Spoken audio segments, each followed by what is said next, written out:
নমস্কাৰ। বেদিক এষ্ট্ৰলজি আছামৰ সকলো বন্ধু বান্ধৱীলৈকে মোৰ আন্তৰিক অভিনন্দন জ্ঞাপন কৰিলোঁ। বন্ধু বান্ধৱীসকল, আপোনালোকে সকলোৱে জানে যে গ্ৰহৰ তিনি ধৰণৰ গতি থাকে। এটা হ'ল সাধাৰণ গতি, যিটোক মাৰ্গী গতি বুলি কোৱা হয়, আৰু এক নিৰ্দিষ্ট গতিত মাৰ্গী গতিৰে আগবাঢ়ি গৈ থাকে আৰু এটা ৰাশিৰ পৰা এটা ৰাশিলৈ ৰাশি পৰিৱৰ্তন কৰে। আৰু এটা হ'ল তীব্ৰ গতি, অতিচাৰী যাক কোৱা হয়, কেতিয়াবা সাধাৰণ গতিতকৈ ধীৰ হয় আৰু ইয়াক বক্ৰী গতি অৰ্থাৎ ওলোটা গতি বুলি কোৱা হয়। আমি যেতিয়া পৃথিৱীৰ পৰা চাওঁ, ধীৰ গতিত থকা গ্ৰহটো পিছলৈ গৈ থকা যেন লাগে, গতিকে ইয়াকে বক্ৰী গতি বুলি কোৱা হয়। আৰু জ্যোতিষ শাস্ত্ৰত প্ৰমাণিত যে এটা গ্ৰহ যেতিয়া বক্ৰী গতি লাভ কৰে ইয়াৰ ফল দুগুণ হয়। যদি শুভ হয় তেনেহ'লে ইয়াৰ ফল দুগুণ শুভ হ'ব আৰু অশুভ হ'লে ইয়াৰ ফল দুগুণ অশুভ হ'ব। ৰাহু, কেতু, শনি, বৃহস্পতি এইকেইটা গ্ৰহ অতি ধীৰ গতিৰে তেওঁলোকে ৰাশি পৰিৱৰ্তন কৰে আৰু সেইকাৰণে এই গ্ৰহকেইটা বক্ৰী গতি বা ৰাশি পৰিৱৰ্তনৰ ফল দীৰ্ঘম্যাদী হয়। আজি মই আলোচনা কৰিবলৈ লৈছোঁ যে শনিদেৱে 13 জুলাইৰ দিনাখন বক্ৰী গতি লাভ কৰিব বৰ্তমানৰ মীন ৰাশিৰ পৰা, আৰু 28 নৱেম্বৰ পৰ্যন্ত অৰ্থাৎ 130 দিন এই বক্ৰী গতিত থাকিব। বৰ্তমানৰ মীন ৰাশিৰ পৰা এই বক্ৰী গতি যিহেতু পাব, ইয়াৰ ফল কেনে হ'ব আমি চাওঁ আহকচোন। আগতেই কৈছোঁ যে গ্ৰহ এটা যেতিয়া বক্ৰী হয় তেতিয়াহ'লে ইয়াৰ বল বৃদ্ধি পায়। ফলত সেই গ্ৰহৰ দশা যদি চলি আছে তেনেহ'লে শুভ গ্ৰহ যদি আপোনালোকৰ হয় তেনেহ'লে বহুত শুভ ফল লাভ কৰিব। ধৰোঁ এটা উদাহৰণস্বৰূপে, যদি বৃহস্পতি শুভ হয় তেনেহ'লে সন্তান সুখ, প্ৰেমত সাফল্য, টকা পইচা, ধন সম্পদ ইত্যাদি বৃদ্ধি, অৰ্থাৎ সেই গ্ৰহটোৰ কাৰক তত্ত্ব বৃদ্ধি পায়। শনিৰ এই বক্ৰী গতিৰ প্ৰভাৱ কেনেধৰণৰ হ'ব এয়া নিৰ্ভৰ কৰে শনি গ্ৰহ সেই ৰাশিটোৰ কাৰণে শুভ কাৰক নে অশুভ কাৰক গ্ৰহ, প্ৰথমতে আমি চাব লাগিব। দ্বিতীয়তে আমি শনি কোন স্থানত উচ্চ নে নীচ হৈ আছে, নে মিত্ৰ ৰাশিত আছে আৰু নে শত্ৰু ৰাশিত আছে, শনি আমি চাব লাগিব। শনি কোন স্থানত আছে, কেন্দ্ৰ স্থানত আছে নে ত্ৰিকোণ স্থানত আছে নে 6, 8, 12ত আছে, সেইটোও চাব লাগিব। আৰু শনিৰ অৱস্থা অৰ্থাৎ বল কেনেকুৱা, বাল্য হৈ আছে নে বৃদ্ধ নে কুমাৰ অৱস্থাত নে মৃত অৱস্থা, সেইটোও আমি বিচাৰ কৰাৰ প্ৰয়োজন। শনিৰ ওপৰত শুভ গ্ৰহৰ দৃষ্টি আছে নে শুভ গ্ৰহৰ জ্যোতি আছে নে নাই, বা অশুভ গ্ৰহৰ জ্যোতি আছে, এই সকলোখিনি বিচাৰ কৰি আমি শনিৰ স্থিতি নিৰ্ধাৰণ কৰিব লাগিব। তেতিয়াহে আমি ক'ব পাৰিম যে সেই ৰাশিটোৰ শনি শুভ নে অশুভ।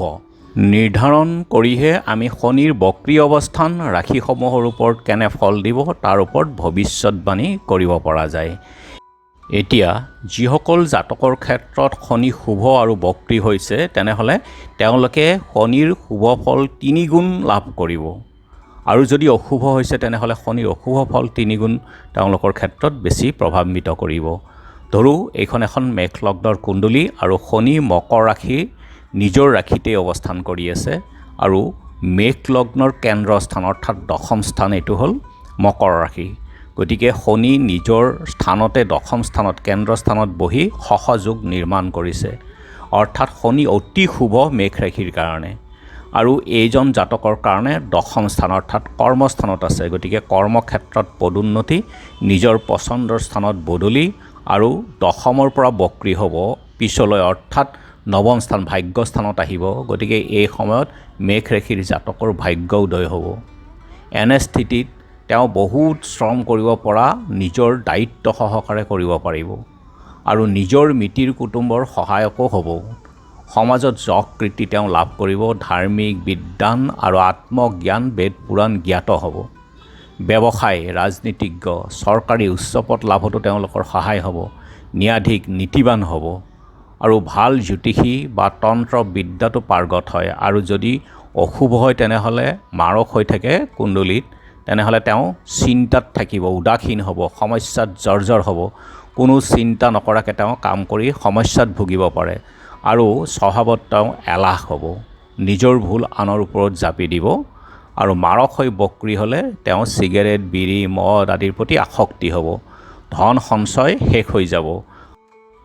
এতিয়া চাওঁ শনি বৰ্তমান মীন ৰাশিত অৱস্থান, গতিকে কুম্ভ ৰাশিৰ অন্তিম চৰণত 2.5 বছৰ 4.5 দশা চলি আছে, আৰু মীন ৰাশিৰ দ্বিতীয় চৰণ 4.5 দশা চলি আছে, আৰু মেষ ৰাশিৰ প্ৰথম চৰণ 4.5 দশা আৰম্ভ হৈছে।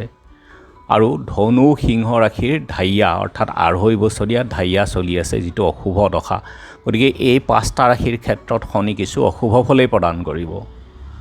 আৰু চাওঁ আহকচোন আজি সেই 3টা ভাগ্যৱান ৰাশি যাৰ শনিৰ বক্ৰীৰ ফলত লাভৱান হ'ব পাৰিব। প্ৰথম ৰাশিটো হ'ল তুলা ৰাশি। তুলা ৰাশি শনিৰ এই বক্ৰী গতিৰ ফলত জাতক জাতিকাসকলৰ কাৰণে অতি শুভ। যদি আপোনাৰ জন্ম নক্ষত্ৰ স্বাতী, বয়স 30ৰ পৰা 50 ভিতৰত, তেন্তে শনিৰ মহাদশাত আপোনালোক এতিয়া চলি আছে। গতিকে শনিৰ মহাদশাত শনিৰ বক্ৰী পঞ্চম স্থান অৰ্থাৎ ত্ৰিকোণ স্থানত যথেষ্ট শুভ। কাৰণ শনি তুলা ৰাশিৰ কাৰণে যোগকাৰক, কাৰণ সুখ অধিপতি, চতুৰ্থ স্থান আৰু পঞ্চম অধিপতি, সুখ, সন্তান, প্ৰেম, গাড়ী বাৰী বাহনৰ স্থান।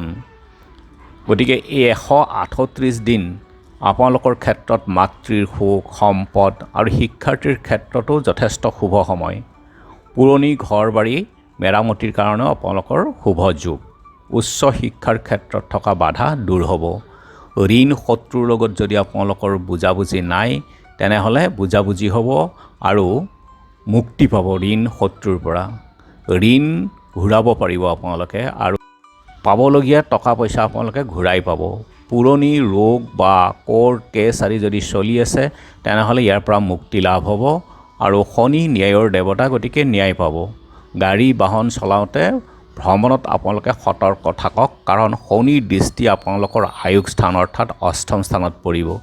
গতিকে শনিৰ দৃষ্টি শুভ মানা নহয়। তুলা ৰাশিৰ কাৰণে মুঠতে শুভ ফল প্ৰদান কৰিব শনিৰ এই বক্ৰীগতি 138 দিন। আৰু দ্বাদশ স্থানত শনিৰ দৃষ্টি থাকিব, গতিকে খৰচ বৃদ্ধিৰো যোগ চাই চিতি চলক। দ্বিতীয় ভাগ্যৱান ৰাশিটো হ'ল বৃষভ ৰাশি। বৃষভ ৰাশিৰ জাতকৰ কাৰণে শনি ভাগ্য অধিপতি আৰু নৱম স্থানৰ অধিপতি, ত্ৰিকোণৰ অধিপতি। গতিকে যোগকাৰক গ্ৰহ শনি, শুভ ফলদাতা শনি বৃষভ ৰাশিৰ কাৰণে। বৰ্তমান বৃষভ ৰাশিৰ আয় স্থানৰ পৰা বক্ৰী হ'ব, গতিকে এই স্থানটো সক্ৰিয় হোৱাৰ ফলত আয় বৃদ্ধি হ'ব, ইচ্ছা পূৰ্ণ হ'ব, প্ৰমোচনৰ ক্ষেত্ৰত সুযোগ আহিব, কোৰ্ট কছাৰী মকৰ্দমা আপোনালোকৰ ক্ষেত্ৰত শুভ হ'ব, সমাধান পাব। আৰু ষষ্ঠ স্থানৰ পৰা ষষ্ঠ স্থান, গতিকে ন্যায়কাৰক, গতিকে সৌভাগ্যই লগ দিব, মনৰ ইচ্ছা পূৰণৰ যোগ। চেষ্টা কৰক, চাকৰি বাকৰিৰ কাৰণে আপোনালোকে চেষ্টা কৰিলে যদি বিচাৰি আছে তেনেহ'লে প্ৰাপ্তি হ'ব। ধাৰ্মিক যাত্ৰা হ'ব। শনিয়ে আপোনাৰ নৱম অধিপতি, ভাগ্য, ধৰ্ম, যিকোনো কামতে আপোনাক সহজে ফল লাভ কৰাব। আৰু দশম অধিপতি কৰ্মক্ষেত্ৰত সুফল লাভ দিব, চাকৰি ব্যৱসায়ত শুভ লাভ আৰু কৰ্ম লাভ, কৰ্মপ্ৰাপ্তি। গতিকে আপোনালোকে এই ক্ষেত্ৰত শনিৰ বক্ৰীগতিয়ে লাভৱান কৰাব। মকৰ ৰাশি তৃতীয় সৌভাগ্যৱান ৰাশিটো হ'ব শনিৰ কাৰণে। শনি মকৰ ৰাশিৰ অধিপতি আৰু শনিৰ 4.5 29 মে'ৰ পৰা অন্ত হৈছে, গতিকে 4.5 পৰা মুক্ত হৈছে মকৰ ৰাশি। শুভ স্থানত গোচৰ কৰি আছে, অৰ্থাৎ তৃতীয় স্থান, যিটো শুভ কাৰক স্থান শনিৰ কাৰণে। গতিকে শনি শুভ স্থানৰ পৰা বক্ৰী, গতিকে যথেষ্ট শুভ ফলদায়ক হ'ব মকৰ ৰাশিৰ কাৰণে। গতিকে তৃতীয় স্থানত গোচৰ মানে ভাতৃ, সাহস, পৰাক্ৰমৰ স্থান আৰু আমাৰ শৰীৰৰ কান্ধক বুজায়। গতিকে কোনো যদি কান্ধৰ সমস্যা আছে আপোনালোকৰ দূৰ হ'ব আৰু ভাতৃৰ লগত থকা মনোমালিন্যও শেষ হ'ব।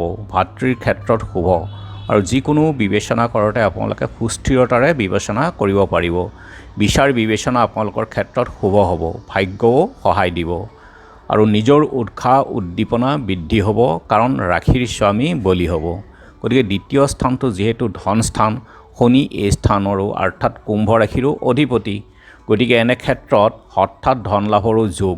মিতিৰ কুটুম বাণীৰ স্থান দ্বিতীয় স্থানটো, গতিকে পৰিয়ালৰ সমৰ্থন পাব, পৰিয়ালৰ লগত আপোনালোকৰ মিলা মিছা সম্বন্ধ বৃদ্ধি পাব। পঞ্চম স্থানত যিহেতু শনিৰ দৃষ্টি, গতিকে সন্তানৰ ক্ষেত্ৰত কিছু সুখ কম হ'ব পাৰে, কাৰণ শনিৰ দৃষ্টি শুভ মানা নাযায় আৰু কোনো বিচাৰ বিবেচনা কৰোঁতে আপোনালোকে এই ক্ষেত্ৰত ভালকৈ ভাবি চিন্তিহে আগবাঢ়ক সন্তানৰ ক্ষেত্ৰত। আৰু শনি দশম দৃষ্টি আপোনালোকৰ দ্বাদশ স্থানত থাকিব, যিটো আমাৰ হস্পিটাল, ৰোগ, ভ্ৰমণ, দণ্ড অৰ্থাৎ ফাইনৰ স্থান। গতিকে বিদেশ ভ্ৰমণ বা স্বাস্থ্যৰ ক্ষেত্ৰত খৰচ হ'ব পাৰে, বা কোনো গভৰ্ণমেণ্টৰ যদি আপোনালোকৰ দিব লগা আছে জৰিমনা তৰিমনা আদি ভৰিবও পাৰে। শনিৰ দৃষ্টি শুভ নহয়। এতিয়া সকলো ৰাশিৰ কাৰণে আপোনালোকৰ এটা কথা ক'ব বিচাৰিছোঁ যে আপোনালোকৰ কুণ্ডলীত যদি শনি 6, 8, 12 স্থানত আছে লগ্নৰ পৰা, তেনেহ'লে শনি আৰু মংগলৰ যুতিও আছে নেকি চাব, বা মংগলৰ লগত ৰাহু কেতুৰ লগত যুতিও আছে নেকি শনি, বা যুক্ত হৈ আছে নেকি বা ৰবি যুক্ত বা অষ্ট তেনেহ'লে আপোনালোকে শনিৰ প্ৰতিকাৰ কৰাব। বিশেষকৈ যিসকলৰ শনিৰ মহাদশা বা ঢাইয়া চলি আছে, সিংহ ৰাশি, ধনুষ ৰাশি, মীন ৰাশি, মেষ ৰাশি আৰু কুম্ভ ৰাশিৰ ক্ষেত্ৰত। আৰু আপোনালোকৰ তলত যদি কোনো শ্ৰমিকে কাম কৰে তেনেহ'লে তেওঁলোকক আপোনালোকে মৰম চেনেহ কৰক।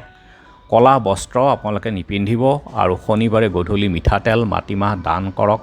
নক্ষত্ৰ আপোনালোকৰ যি জন্ম নক্ষত্ৰ, গোত্ৰ, নাম কৈ পেলাই আপোনালোকে গ্ৰহ বিপ্ৰ অৰ্থাৎ গণকক দান কৰক। নহ'লে নৱগ্ৰহ মন্দিৰত গৈ আপোনালোকে দান দক্ষিণা কৰক। শনিৰ কাৰণে আপোনালোকৰ এই শনিৰ বক্ৰী গতিৰ অশুভ প্ৰভাৱৰ পৰা কম পাব বা মুক্ত হৈ থাকিব পাৰিব। ধন্যবাদ।